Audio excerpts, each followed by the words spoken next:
Here we have 4 to the 5th over 4 to the 3rd power. So here we go. This is a fraction, right? So there's our fraction bar there.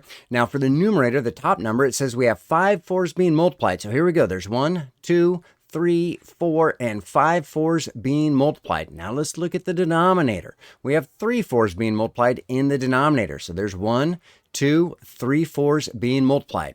So now remember, if you have a number over itself, what does that make? Well, it makes 1. So here we have 4 over 4, that makes 1. Another 4 over 4, that makes 1. And a third pair of 4 over 4 makes another 1. And that's going to leave us with 2 fours being multiplied. Now, sometimes you'll hear people say, oh, you just cancel them.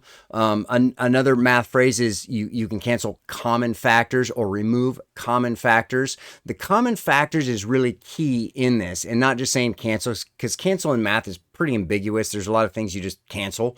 Okay, so you can remove these common factors or cancel the common factors there. So 4 over 4, 4 over 4, you got 1 times 1 times 1 times 2 fours. Either way, you're going to end up with 2 fours being multiplied. So now let's look at our original question. 4 to the 5th over 4 to the 3rd. What did we do to the 5 and the 3 to get a 2? Well, we subtracted those two numbers, okay? So basically, this quotient property, anytime you have same base, that's key, and your exponents, you're going to subtract the exponents in order to get the simplified version of that expression.